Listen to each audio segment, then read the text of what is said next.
You've been feeling it, haven't you? That quiet, sacred shift in the air. A soft pulse in your chest when you think of them. As if heaven itself were stirring something new inside your soul. The angels whisper, this person wasn't sent by chance. Their arrival is an answer. A chapter. A return. You were placed on their path like a key dropped into trembling hands, not to open a door for them, but to show them they still had something worth unlocking. Your presence is not coincidence. It's orchestration. It's prophecy blooming in silence. They've been walking a lonely road, blind to the light they once carried. But now, with your soul drawing near, something is awakening, something that was meant only for you to reach. The angels reveal, they've prayed for peace. And you? You were the peace sent disguised as presence. A soft voice. A warmth. A holy interruption. There's a reason why your connection feels like remembering. It's because your souls met before this world. And now, that sacred recognition is leading them home. Don't doubt the divine purpose of your softness. Your compassion is not weakness. Your love is not too much. You are the doorway through which they begin again. And when they arrive, when that offer of love is finally placed before you, you'll know it. Because heaven won't just knock. It will flood the room. The Lord will guide you always. He will satisfy your needs in a sun-scorched land and will strengthen your frame. You will be like a well-watered garden, like a spring whose waters never fail. Isaiah 58 verse 11. She's felt it, the weight of being too much and not enough, all at once. He's carried it, the fear of being seen and the deeper fear of being loved anyway. The angels say, he's not avoiding you. He's avoiding what you awaken in him. But to see the strength that resides within you. Embrace your flaws and wear your scars like badges of honor, reminders of the battles you've fought and survived.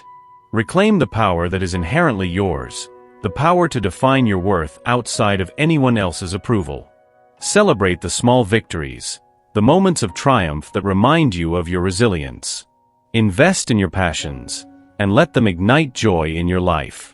Surround yourself with those who uplift you, who recognize the light that you are. Create boundaries that nurture your spirit, honoring your needs without apology. Let the whispers of self-love echo in your mind, drowning out the voices of doubt and insecurity. Remind yourself that loving you is not selfish, it is necessary. So take a breath, feel the air fill your lungs. It is the essence of life, an affirmation that you are here and deserving. Now, step forward into your own brilliance, for you are the light you have been waiting for. Let it shine unapologetically, for the world awaits your glow. But for reminders of who's still standing, still loving, still becoming, the angels remind you, your tenderness is not weakness. It's wisdom dressed in softness. You were never meant to abandon yourself just to hold someone who hasn't learned how to hold you. Keep loving. But don't forget, you're not here to rescue. You're here to rise. You didn't try to change him. You simply shined. And that light? It made him see everything he'd been hiding from. The angels say, she reflects what he's not ready to face, and yet he can't look away. Your presence stirs something ancient in him. Not because you demand anything, but because your authenticity exposes the cracks in his armor. Where others mirrored his ego, you mirrored his essence. And that terrified him more than any rejection ever could. He sees in you the parts he buried, the gentleness he never let out, the dreams he dismissed, the version of himself he quietly grieved. Every time you laugh without needing permission, every time you love without keeping score, you challenge the story he wrote about love being complicated, conditional, unsafe. And so, he resists. Because to step toward you means stepping toward himself. And not everyone's ready to be that honest. But the mirror you hold is sacred. It doesn't distort. It doesn't punish.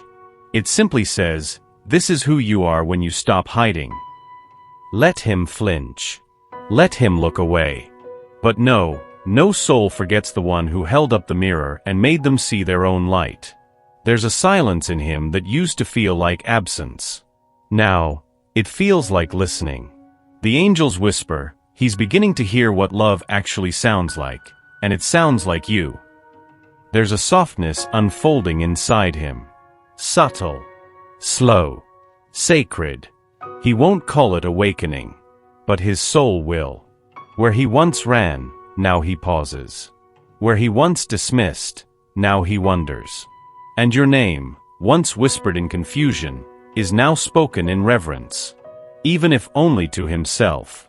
The light you left behind is echoing. In quiet places. In tired thoughts. In the space between his breath and his becoming. He may not have the words yet. But the angels show him dreaming of you. Not the fantasy version.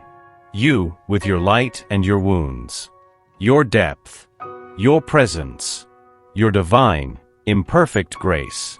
And in that dream, he doesn't run. He reaches. This is the moment before the leap. The hush before the confession. The inhale before the truth.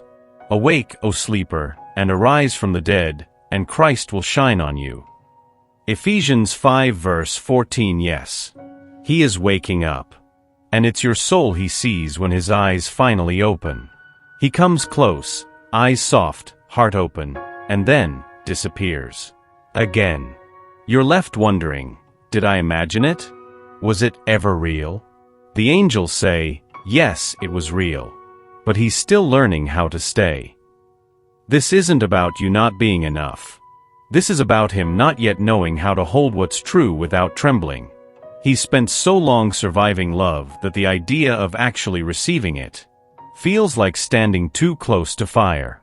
Your presence melts his defenses, and that scares him. So he does what he knows, retreat. Rebuild walls. Pretend nothing stirred. But every return is proof. Proof that something in you calls him back. That your voice calms storms he never speaks of. That your silence echoes louder than anyone's words. And though the cycle exhausts you, the angels want you to know, each time he comes back, a piece of the wall stays down. He doesn't return the same. He returns more aware, more open, more his own. This is not a promise of forever, but it is a sign of softening, of spiritual work in motion. You were never meant to chase, but neither were you meant to shrink. Hold your center, beloved, and let him orbit until he remembers he's always belonged in your gravity. He never said it, not with words. But the angels saw how your love wrapped around him like warmth in a cold room. They say, she didn't try to fix him. She loved him whole. You didn't force healing. You became it. Through patience. Through presence. Through the sacred art of staying soft in a world that taught you to harden. You never asked him to change. And that's what changed him. Love, in its purest form, doesn't shout. It doesn't demand. It hums quietly, in the background of someone's pain until they finally hear it and realize they've been held all along. He may never be able to explain how you reached him. But there are moments, small, almost imperceptible, when he breathes easier just thinking of you. When he finds himself doing better, being kinder, without knowing why. The truth? It's you. Your love became a balm for wounds he couldn't name. And in your quiet way, you showed him what it feels like to be safe. Not in the absence of fear, but in the presence of unwavering care. This is what real love does. It doesn't perform. It permeates. It heals. And even if he walks away again, he will never unlearn the way you made him feel. You've questioned the timing, the silence, the spaces where love seemed to vanish like fog in morning light. But the angels lean in now, gently placing light where doubt once lived. They whisper, it's not over. It's aligning. What feels like delay is actually design. He's being rerouted, not away from you, but toward his truest self. And that path, though long, leads back to you. There are forces at work beyond what your eyes can see. Moments divinely orchestrated to protect what's sacred between you. Had it all unfolded sooner, he wouldn't have been ready. And you? You might have dimmed your light just to meet him where he stood. But now, you're standing in your wholeness. And he is learning to rise. This connection is being watched over. Every tear you've cried, every prayer whispered into the dark, none of it went unheard. Trust in the Lord with all your heart and lean not on your own understanding. In all your ways submit to him, and he will make your path straight. Proverbs 3 verses 5 to 6. The reunion isn't just coming. It's being prepared. And when it arrives, you'll see it wasn't delayed. It was made divine. He holds his heart like glass, not to protect it from you, but to shield it from the shatter of being truly seen. The angels whisper, he feels too much. That's why he shows you so little. There are words on the tip of his soul. But every time they rise, fear pulls them back. Not because he doesn't want to love you, but because love to him has always meant loss. He's been told emotions are weakness, that needing someone makes you small. So when he feels the depth of what you stir in him, he freezes, not out of indifference, but out of history. You are the first person he's wanted to run toward and away from in the same breath. He dreams of you, but wakes up telling himself not to. He misses you, but tells his heart to hush. Yet the ache remains.